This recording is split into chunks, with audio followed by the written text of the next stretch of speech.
Amin. Oke, selamat pagi. Kita sebenarnya mata kuliahnya apa ya? Ya, sejarah filsafat Islam. Ya, ini pendekatan baru karena sebelumnya mata kuliah ini namanya Islamologi. Itu lebih ke apa itu Islam maksudnya, apa itu pemikiran Islam yang muncul dalam bentuk agama Islam. Ya. Tapi kali ini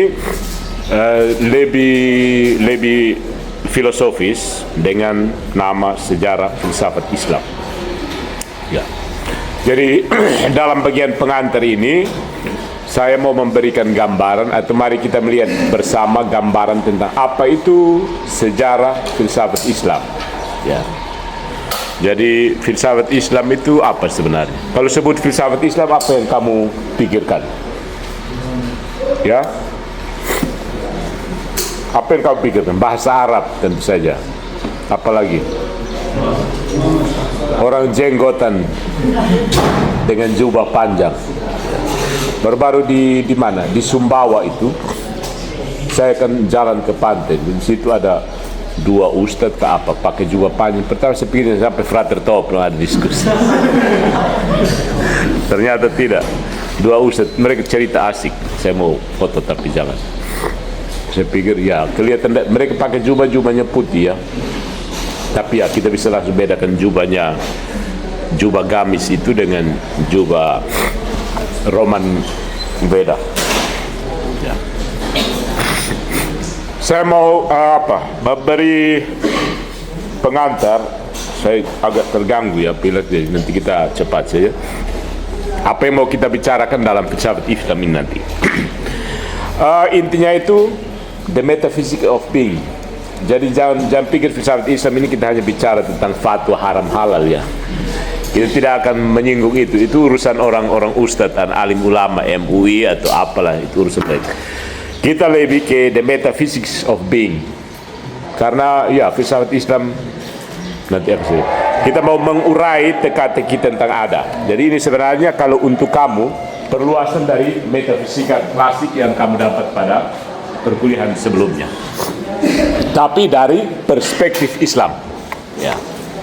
Kita akan memasuki tradisi intelektual filsafat Islam melalui perjumpaan akal, wahyu, dan pertanyaan paling mendasar tentang realitas. Jadi ada satu publikasi saya kalau kamu mau baca, itu perbandingan antara Thomas Aquinas dan Ibnu Sina. Ya, itu ada itu artikel terbaru saya di Stevie Sadra. Bisa dibaca ya. Nanti cari. Itu bagaimana perbedaan antara esensi, judulnya itu esensi dan eksistensi revisited, dilihat kembali. Perbedaan antara Ibnu Sina dan Thomas Aquinas. Ya. Jadi pertanyaan paling mendasar tentang realitas. Jadi jangan anggap remeh Islam ya. Islam itu bukan soal haram halal, kecuali Islam di Indonesia mungkin. Tapi Islam sejati itu soal pertanyaan paling mendasar juga tentang realitas. Begitu. Jadi kamu jangan lihat kampung Islam di OEKAM kamu langsung makan sirih. Yang di OEKAM begitu, tapi basisnya jelas ya. Begitu. Ada Supernake OEKAM. Yang Kupang terbaru kan ada di sana kan? Kamu ikut waktu itu saya berhalangan. Kalau tidak saya mau bawa frater-frater beberapa, kita kunjung ke pesantren lalu ke Kampung Quran. Kampung Quran itu ada di sebelah kali sana, di hutan, tapi kita masuk situ macam masuk di kota kecil. Ya, Kampung Quran itu namanya OEUA. Jadi jangan pikir Islam itu hanya begitu saja adanya. Sekarang yang kita mau masuk itu pertanyaan paling mendasar tentang realitas. Memang kadang-kadang kita melihat wakil Islam di Indonesia itu sudah sangat buruk ya. Karena ya banyak gereja diserbu, ditutup dan seterusnya. Akhirnya kita lihat hanya dari situ saja. Tapi mari kita berlangkah lebih jauh sehingga dialog dengan besok-besok nanti kamu dalam pastoral berdialog dengan Muslim. Jangan lihat yang Muslim representasi paling kecil. Harus lihat istilahnya stillman-nya. Jangan lihat yang versi paling lemah, lihat versi yang paling kuat. Kalau pukul di situ itu baru betul, ya kan? Nah, oke. Jadi filsafat Islam itu bukan sekedar identitas agama, bukan. Nah, yang dimaksud dengan filsafat Islam ini bukan filsafat hanya ditulis oleh orang Muslim. Ini pertama, bukan yang hanya ditulis oleh Muslim. Yang kedua, bukan isinya identik dengan doktrin agama. Isinya tidak selalu identik dengan doktrin agama. Lalu bukan berarti hanya berkembang di dalam peradaban Islam tertutup. Ya, itu yang tidak kita maksudkan dengan filsafat Islam. Ya. Filsafat Islam adalah tradisi pemikiran rasional dan metafisis, ini penting, yang berdialog lintas batas. Tradisi ini melibatkan filsuf Yahudi seperti Maimonides, kamu sudah lolos filsafat skolastik kan? Dan penerjemah Kristen seperti Hunain Ibnu Ishaq. Nah, ini kita sudah mulai Arab-Arab ini. Tokoh-tokoh utamanya bahkan sering berdebat keras satu sama lain. Ya, jadi ini kita masuk ke tradisi pemikiran rasional dan metafisik. Sekali lagi bukan soal halal haram ya. Bukan di sini kita studi mau dapat sertifikat halal, frater halal maksudnya, tidak. Halal karena sudah belajar Islamologi, tidak. Tokoh-tokoh utamanya bahkan berdebat satu sama lain. Jadi definisi kerja kita, filsafat Islam yang akan membingkai perkuliahan kita adalah tradisi pemikiran rasional dan metafisis yang berkembang dalam lingkungan peradaban Islam, berdialog dengan wahyu, teologi, ilmu pengetahuan, dan warisan filsafat sebelumnya. Jadi ingat, kita masuk ke tradisi pemikiran rasional dan metafisis, itu dulu. Kita tidak masuk ke urusan kantor urusan agama. Ya, paham sampai sini. Kita tidak pergi mengutak-atik agama lain di sini. Ya. Kita belajar, kita masuk ke dalam tradisi pemikiran rasional dan metafisis. Itu tugas Anda sebagai mahasiswa filsafat. Ya. Nah, ada mitos semacam garis lurus dari sejarah filsafat dunia. Semacam dari Persia lalu Yunani langsung masuk ke Romawi lalu sudah datang ke Indonesia. Sejarah filsafat itu sering diajarkan secara keliru sebagai garis lurus. Yunani, track, Eropa modern, selesai. Satu track saja, satu jalur. Yunani langsung Eropa modern, fix. Nah ini kalau orang Islam yang benar-benar belajar sejarah peradaban pasti protes. Tidak, sejarah peradaban dunia tidak seperti itu. Dia jalannya meliuk-liuk, macam jalan di Flores itu, dari Ende ke Maumere itu. Tapi menarik kan kalau jalan begitu. Kalau jalan lurus saja kita macam dari Nenuk masuk Atambua itu bosan, hutan jati saja. Jadi tradisi pemikiran sebenarnya memutar dari Athena, Alexandria itu di mana? Athena di mana? Alexandria, Bukhara, Baghdad dan Bukhara. Baghdad dan Bukhara. Arab jangan Baghdad itu di mana? Bukhara juga ya sekitar Irak. Atau stan sekarang itu apa? Yang paling besar dari negara-negara stan itu apa? Kamu tahu negara stan? Pakistan, Afghanistan, Uzbekistan, Turkmenistan, apalagi Kazakistan, stan itu. Bukhara, Isfahan, Cordoba, Toledo, Napoli. Jadi putar kan? Yunani itu turun melalui Afrika Utara, Timur Tengah, Afrika Utara, naik kembali. Kayak busur itu. Athena naik kembali ke Napoli. Napoli Toledo, ya. Di satu pihak ada, kalau Islam sendiri, Islam khas Islam itu dari Baghdad, mutar Persia, India, Aceh, masuk ke Solor. kemudian masuk ke Kampung Solor di Kupang, atau Atapupu. Atapupu juga ada komunitas Muslim kan, Wini sedikit. Ya.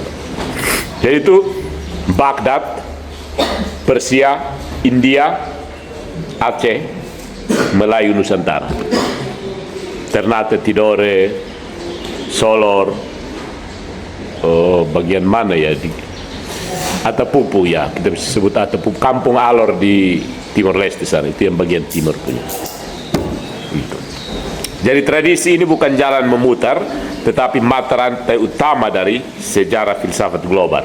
Dia memang putar-putar seperti itu. Kalau kita di Indonesia, para sejarah itu mengatakan semua agama di Indonesia ini datangnya dari, semua agama di Indonesia datang dari mana? India. Hindu masuk dari India. Buddha masuk dari India. Islam masuk dari India. Islam juga masuk dari India. Kristen juga dari India. Kristen itu kan ada yang langsung dari India, ada yang tidak langsung dari India. Jadi Rasul Thomas itu sudah datang di India sebenarnya. Dia mati di India, Rasul Thomas. Pernah sampai ke Sumatera tapi tidak berkembang karena Kesultanan Aceh. Dijepit Kesultanan Aceh dan Kesultanan Melaka, tidak bisa berkembang. Itu yang India punya. Kemudian yang dari Portugis punya datang, masih singgah di Goa India dulu, baru ke Malaka. Ke Malaka juga tidak bertahan, akhirnya lari ke mana? Kamu sejarah gereja parah ini mah. Dari Malaka larinya ke Amboina. Jadi Indonesia itu yang Katolik pertama sebenarnya orang Ambon, tapi sekarang Protestan semua. Hanya tinggal Kei dan Tanimbar saja. Ya, kali lalu saya sempat sampai di Kei ya. Orang Ambon kejar saya. Katanya saya pergi untuk provokasi mereka. Padahal saya pergi karena ya ziarah juga, karena di situ ada martir yang sempat ditembak, uskup, imam dan suster yang ditembak oleh tentara Jepang. Ya. Mereka siap mau misa, tentara Jepangnya turun, suruh mereka rapi, tembak, buang di sekitar perairan situ. Masyarakat dilarang untuk ambil mayatnya, kalau tidak ambil kena tembak. Jadi sebelum mereka ditembak bersama dua penduduk asli yang mau membela, dan mereka para martir ini sedang diproses untuk beatifikasi. Martir Langgur. Jadi Langgur itu semacam benih yang bertahan karena Ambon sudah dikonvert oleh VOC masuk ke dalam Protestan. Sejarahnya begitu ya. Kemudian Kei dan Tanimbar dibiarkan begitu saja. Jadi misionaris MSC ke situ mendidik mereka, lalu mereka sempat kirim misionaris ke Papua. Jadi orang Kei lebih rapat ke Papua daripada Kei. Mereka mirip dengan orang NTT, tapi mereka versi besarnya. Sagunya juga besar. Kita pun pohon gewang itu kan kecil, kerdil sebenarnya. Pohon sagunya itu di situ besar sekali. Saya juga lihat kaget. Jadi mereka lebih ke Papua. Di sini ada yang dari Kei. Kau kah? Dari mana? Dari Paruk. Paruk gimana?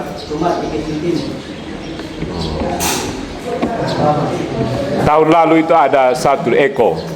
Nah, saya sempat ketemu orang tua. Begitu saya sampai di sana, dia kontak saya, Rom, saya punya orang tua di Kei. Saya bilang, ini Maluku Tenggara bukan Manggarai. Kalau saya pikir dia Langgur yang Maluku, dia Langgur Manggarai. Dari situ. Jadi Kei untuk mereka itu semacam sekarang menjadi pusatnya. Kita bicara filsafat Islam kok sampai ke Kei. Ya, karena ada jejak Islam juga di situ. Tual itu kota. Jadi sebenarnya misionaris ke situ mereka agak kecewa karena orang sudah banyak masuk Islam, iya kan? Di Tual itu sudah Islam. Jadi kemudian Tual sekarang jadi kota pelabuhan. Ibu kota Maluku Tenggara geser ke Langgur, itu kota misi di situ. Itu sejarahnya.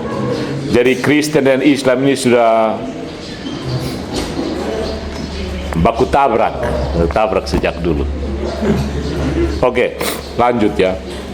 Nah, perjumpaan peradaban seperti contoh Langgur dan Tual tadi di Kei, tapi itu ya melahirkan dunia baru. Jadi orang Kei itu bagi mereka kayak gimana ya? Perjumpaan peradaban mereka jauh lebih, kalau misalnya Timor itu peradaban antara Protestan dan Katolik Belanda, tapi kalau di Kei itu Islam dan Kristen yang lebih besar sebenarnya. Pulaunya lebih kecil tapi peradabannya lebih besar. Kalau Timor pulaunya lebih besar tapi peradabannya lebih kecil. Perbedaannya tidak terlalu sebesar di Kei. Kei ke Kristen Islam. Kalau Timor sama-sama Kristen sebenarnya. Ya. Tapi konfliknya lebih besar. Sampai Timor harus dibelah, bayangkan. Ya. Sementara Kei biar ada Kei besar, Kei kecil, mereka Islam Kristen membaur di sini. Oke. Tapi kita kembali ke tadi sejarah pemikiran. Perjumpaan peradaban ini melahirkan pertanyaan metafisis baru. Ya, bukan sekedar gaya hidup baru, tapi pertanyaan metafisis yang baru. Yunani, Persia, India, Yahudi, Kristen, Syria. Yaitu mix di situ. Pertanyaan-pertanyaan seperti kalau Allah adalah pencipta, bagaimana hubungannya dengan dunia? Pertanyaan mendasar ini. Kalau memang Tuhan itu pencipta, karena ini perjumpaan dengan Kristen kan, Kristen Syria dan Yahudi.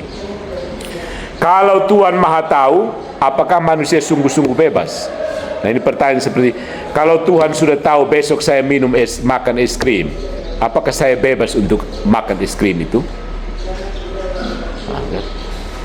Kalau wahyu berasal dari Allah, apakah akal dapat mencapai kebenaran yang sama? Apakah dunia memiliki permulaan waktu? Nah, pertanyaan-pertanyaan besar karena perjumpaan peradaban yang begitu besar ya. Yunani, Persia, India, Yahudi, Kristen, Syria. Kristen Syria itu kalau dalam bahasa modern sekarang ya Kristen Arab begitu. Kristen Arab. Syria Kristiani. Nah, ada 3 arus besar pemikiran intelektual Islam. Gambaran untuk nanti kita mulai kuliah, ini bukan pengantar. Yang pertama kita sebut falsafah. Falsafah itu ya filsafat sih, tapi lebih khas falsafah. Apa itu falsafah? Asalnya dari bahasa Yunani filosofia kan? Ya. Dipengaruhi Plato, Aristoteles dan Neoplatonisme. Ini falsafah. Arus besar pemikiran intelektual Islam. Falsafah fokusnya pada hakikat dari ada, sebab pertama atau causa prima, nanti mereka punya istilah sendiri, hubungan intelek dan pengetahuan. Itu fokus dari falsafah tadi. Tokoh utama dari falsafah ini ada Al-Kindi, Al-Farabi, Ibnu Sina, dan Ibnu Rus. Dan ini mereka yang kita singgung dalam filsafat skolastik. Falsafah. Yang berikutnya ada kalam. Kalam itu dia dari bahasa Arab ya, artinya perkataan atau diskursus. Teologi dialektis dan rasional. Teologi tapi masih dialektis rasional. Fokusnya pada sifat versus hakikat Allah, kebebasan manusia dan kemahakuasaan atas alam. Jadi teologi dialektis ya, teologi rasional begitu. Tokoh utamanya ada Mu'tazilah, Al-As'ari, Al-Maturidi, Al-Ghazali, Fakir Al-Din Al-Razi. Fakir Al-Din ya. Saya punya lafal Arab kurang bagus ya, nanti baru saya latihan. Dan yang ketiga itu ada tasawuf. Tasawuf itu bisa kita bandingkan dengan mistiknya Kristiani. Jadi ada 3, falsafah, kalam, dan tasawuf. Falsafah itu benar-benar rasionalistik, kalam itu sudah mulai dialektis, rasional dan teologis, tasawuf itu sudah spiritual mistisisme ya. Ini berkembang menjadi sistem metafisika yang kompleks, jadi akan menarik sekali. Filsafat Islam sebenarnya kaya sekali ya. Fokusnya ada pada pengalaman kedekatan dengan realitas absolut ya. Ini gambaran untuk nanti kita mulai perkuliahannya. Tokoh utamanya masih Al-Ghazali, Ibn Arabi, Jalaluddin Rumi. Kalau Jalaluddin Rumi. Jalaluddin Rumi. Kalau kamu senang baca sastra, coba baca juga Jalaluddin Rumi. Bagus. Kamu yang suka tulis-tulis puisi itu. Jalaluddin Rumi salah satu tokoh yang bagus, sastrawan yang bagus. Sorry, saya terganggu. Nah, para pemikir besar yang kita sebutkan tadi itu tidak hidup dalam kotak-kotak yang terpisah. Jadi selalu semacam ada irisan. Bayangkan dulu matematika kita belajar tentang himpunan dan irisan itu kan. Pembagian tadi itu sebenarnya bukan pembagian kotak-kotak, tapi selalu beririsan. Falsafah, ada kalam, ada tasawufnya. Ya. Jadi ada falsafah beririsan dengan kalam, ada tasawuf. Tidak berdiri sendiri-sendiri. Ada apa? Irisan, ada irisan masing-masing. Himpunan ini punya irisan. Nah, jadi konflik sebenarnya bukan soal iman versus akal, ya, tapi lebih ke apa batas sah dari akal ketika berbicara tentang realitas tertinggi. Jadi bukan iman akal itu bertabrakan, bukan. Orang mempertanyakan di mana sebenarnya batas dari akal untuk mengenal realitas tertinggi. Ya. Kalau akal dan wahyu sama-sama berasal dari Tuhan, apakah keduanya sungguh-sungguh bertentangan? Jadi ada akal, ada wahyu, reason, revelation. Nah, posisi Al-Farabi dan Ibn Rus itu, akal bisa mencapai kebenaran secara mandiri. Akal dia bisa, ini semacam teologi natural. Wahyu menyampaikan kebenaran yang sama dalam bentuk metaforis supaya bisa dipahami masyarakat luas. Tapi posisi Al-Ghazali dia tidak bisa. Dia punya karyanya itu Tahafut al-Falasifah, ya, penolakan terhadap filsafat, ya, maksudnya penolakan terhadap filsafat. Akal sangat penting, tapi punya batas. Al-Ghazali itu bukan anti akal, tapi dia justru menggunakan logika filosofis tingkat tinggi untuk mengkritik para filsuf. Tahafut al-Filasaf, pakai bahasa Arab, tapi saya masih ingat Tahafut al-Falasifah, Tahafut al-Falasifah, kritik untuk para filsuf, maksudnya begitu. Karena menurut dia akal terbatas, pada tingkat tertentu iman harus wahyu harus ambil alih soal kebenaran realitas tadi. Jadi ada dua posisi, Al-Farabi dan Ibn Rus, dan posisi Al-Ghazali. Al-Farabi bilang, ya oke, akal bisa mencapai kebenaran, wahyu menggambarkannya secara berbeda, kebenaran yang sama. Dan posisi Al-Ghazali, akal naik, berhenti, wahyu ambil alih sampai ke atas. Nah, ada eksperimen pikir. Pernah lihat unicorn? Pernah dengar tentang unicorn? Ini sebenarnya thought experience, ya. Kita latihan berpikir. Ini untuk kita menuju pertanyaan tentang ada itu sendiri. Ada. Nah, coba bayangkan unicorn. Unicorn itu apa? Semacam kuda yang punya satu tanduk kan. Nah, bayangkan seekor unicorn. Kita tahu esensinya, berbentuk seperti kuda, bertanduk satu, dan makhluk fiksi. Kita bisa menjawab secara sempurna apa unicorn itu, ya kan? Nah, itu mengetahui apa sesuatu itu, esensinya. Itu kita tahu apanya. Tapi kemudian mengetahui bahwa sesuatu itu ada, itu beda lagi, eksistensi. Jadi mengetahui esensinya secara lengkap sama sekali tidak membuktikan bahwa unicorn itu sungguh-sungguh ada di dunia nyata, ya kan? Unicorn itu ada atau tidak? Esensinya ada, eksistensinya tidak, begitu. Jadi kita bisa membayangkan apa? Manusia yang banyak cerita dongeng itu kan seperti itu, tambah sedikit-sedikit. Putri Duyung itu kan, apakah ada dalam dunia nyata? Gadis cantik dengan setengahnya ikan, setengahnya manusia, adakah? Ada di mana? Di mana? Di perairan mana ditemukan itu? Di Ambon. di Teluk Ambon itu kan. Seperti putri duyung itu kan. Oke, kita bisa digambarkan, dilukiskan sama seperti unicorn, tapi eksistensinya tidak ada. Secara esensi ada putri duyung, bahkan muncul dalam cerita-cerita populer, tapi eksistensi paling kurang belum ada laporan jurnal yang mengatakan tertangkap 5 ekor putri duyung. Atau populasi ikan duyung sih ada, tapi putri duyung tidak ada. Ikan duyung ada ya. Jadi secara konseptual sebenarnya mengetahui apa sesuatu itu tidak sama dengan mengetahui bahwa sesuatu itu ada. Kamu tahu tentang unicorn tadi, tapi itu tidak sama dengan tahu bahwa dia ada. Kau tahu dia ada kan? Ya kan? Beda. Subtil sekali perbedaannya.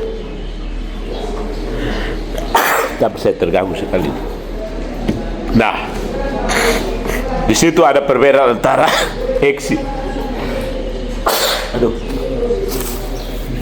ada perbedaan antara esensi dan eksistensi. Kamu sudah belajar metafisika kan? Esensi dan eksistensi. Dalam kerangka filsafat Islam ada mahiyah versus wujud. Mahiyah versus wujud. Esensi itu mahiyah, hakikat, esensi, quidity, apa sesuatu itu. Versus wujud, keberadaan atau eksistensi itu. Apakah sesuatu itu sungguh ada? Ya. Jadi intuisi metafisik kita seperti itu. Nah, kemudian dari situ ada mungkin al-wujud dan wajib al-wujud. Atau ada yang kontingen itu mungkin al-wujud, dan wajib al-wujud itu ada yang niscaya. Bisa tangkap? You can follow kan? Bisa ikuti kan? Kita ini mungkin al-wujud atau wajib al-wujud? Manusia mungkin atau wajib? Mungkin. Kalau Tuhan wajib. Tapi itu kita sudah transfer cepat-cepat ya, metafisika barat. Mungkin al-wujud, tapi ya membahas itu. Ada yang kontingen kan, mungkin al-wujud. Nah, sebenarnya kamu tangkap bahasanya filsafat Islam, kamu bisa artikel atau tulisan-tulisan kamu bisa lebih menangkap nuansa bahasa Nusantara soal metafisika Nusantara. Karena metafisika di Nusantara itu dipengaruhi oleh filsafat Islam, sehingga kamu bisa membahasakan. Kita punya kan,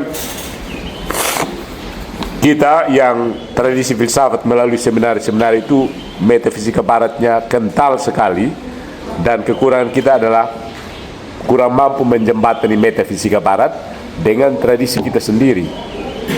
Nah, ketika kita menganalisis budaya kita hanya analisis secara antropologis saja, etnografis saja, tanpa masuk ke analisis filosofis, karena jembatannya tidak dapat. Akhirnya kebudayaan kita teliti sebagai objek, padahal itu ada prinsip filosofis yang bagus. Nah, jembatannya ada di sini, metafisika Nusantara. Itu tugas kamu. Dan ini juga jembatan menuju abad pertengahan Kristen. Jadi jembatan dari dan menuju abad pertengahan Kristen. Ya. Dunia Islam itu Ibnu Sina, dan dunia Latin itu Thomas Aquinas. Nah, sebagai calon imam Anda wajib mengenal Thomas Aquinas, tapi sebagai orang Indonesia juga Anda wajib mengenal Ibnu Sina. Ya, karena metafisika Nusantara itu dipengaruhi besar sekali oleh Ibnu Sina. Metafisika Katolik, ya Thomas Aquinas. Metafisika Indonesia itu sebenarnya Ibnu Sina. Jadi kalau mau jadi 100% Katolik, 100% Indonesia, kamu harus Ibnu Sina sekaligus Thomas Aquinas, ya kan? Nah, itu tugas kamu. Jadi rute aslinya bukan sekedar Aristoteles ke Aquinas. Ya, Aquinas itu hidup dalam dunia intelektual yang dipengaruhi oleh terjemahan Arab dari karya Ibnu Sina, Ibnu Rushd, dan Maimonides. Jadi memahami filsafat Islam adalah kunci memahami filsafat Barat.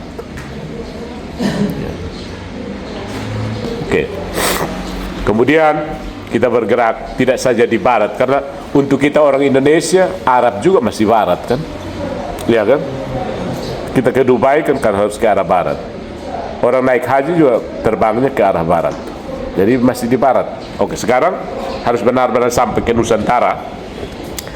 Alasan mempelajari filsafat Islam bukan sekedar karena Indonesia mayoritas Muslim. Itu alasan yang baik tapi belum cukup. Ini adalah warisan sejarah intelektual kita sendiri di Nusantara. Ya. Perjalanan pemikiran tidak berhenti di Cordoba atau Persia. Di Cordoba itu banyak terjadi katedral jadi masjid, masjid dari katedral, katedral jadi masjid. Jadi orang biasa sebut masjid katedral. Masih ada kalau kamu jalan-jalan ke Spanyol, cek Masjid Katedral Cordoba. Itu karena itu peralihan kekuasaan, peralihan peradaban cepat.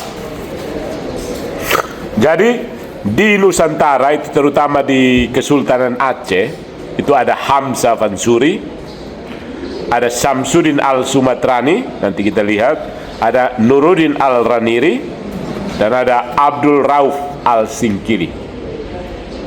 Dari Singkil maksudnya Aceh Singkil. Dan Sumatera ya. Hamzah Fansuri. Hamzah Fansuri juga cerita-ceritanya bagus, cerita-cerita bijaknya Hamzah Fansuri. Pernah baca kan? Pernah dengar nama ini? Menurut saya kalau kamu sudah sampai tingkat ini seharusnya kamu sudah kenal, maksudnya kenal bukan sebagai filosofi tapi dalam dunia sastra itu harusnya kenal Jalaluddin Rumi dan Hamzah Fansuri.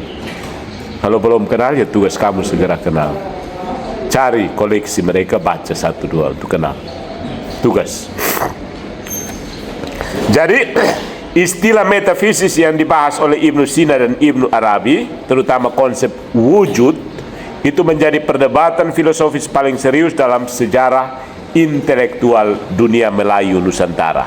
Jadi itu akan, dan Malaysia juga terkena pengaruh ini. Malaysia, Singapura, Brunei, Darussalam terpengaruh oleh konsep wujud dari Ibnu Sina. Jadi perjalanan kita dalam semester ini soal filsafat Islam, kita akan melihat ini semacam kuliah metafisika dari perspektif Islam. Sedikit metafisika perspektif Islam. Selama ini kan metafisika perspektif Barat, Aquinas, itu dari Pak Norbert. Sekarang kita masuk ke metafisika perspektif filsafat Islam, tapi lebih ke bukan strict metafisiknya, tapi lebih ke periodisasi, perjalanan, evolusi pemikiran metafisik. Kita akan bicara tentang Tuhan, tentang dunia, tentang sebab akibat, tentang manusia, dan tentang pengetahuan. Ya. Jadi pertanyaan besar nanti dalam sepanjang kita kuliah, nanti saya beri tugas dan seterusnya itu, apa artinya ada? Jadi ini semacam pengayaan metafisika Barat kalian. Tuhan ada, manusia ada, dunia ada, jiwa ada, sebab itu ada. Tapi apakah semuanya ada dengan cara yang sama? Kalau tidak, apa perbedaannya? Dari situ kita mulai dengan metafisika. Oke. Itu saja dulu ya, sebagai pengantar. Jadi kita bukan akan mengurus rukun Islam, ya nanti muncul kemudian dalam itu. Kita tidak sibuk dengan itu, karena itu orang punya agama kan. Kita belajar di sejarah pemikiran Islam. Ada pertanyaan? Komentar? Sebaiknya tidak ada, karena saya pilek ini. Ya, karena begini. Saya masih siapkan apanya supaya lebih refine, silabusnya supaya lebih refine. Nanti saya siapkan handout supaya kamu bisa baca juga, baca dalam konteks perkuliahan kita, sehingga tidak cari. Jadi semacam apa istilahnya? Apa namanya? Yang bahan mengajar itu. Modul-modul. Oke. Nah, oke. Jadi nanti saya beri dan tugas, tapi mungkin kali kuliah pertama ini tidak. Karena biasanya lexio prima, lexio brevis. Artinya apa? Lexio prima, lexio brevis. Kuliah pertama itu kuliah singkat. Bahasa Latin parah ini mah. Lexio prima, kuliah pertama. Lexio brevis, kuliah singkat. Oke, itu saja ya. Mari kita tutup karena saya memang tidak tertahankan lagi. Dalam nama Bapa dan Putra dan Roh Kudus. Amin. Kemuliaan kepada Bapa dan Putra dan Roh Kudus. Dalam nama Bapa dan Putra dan Roh Kudus. Amin.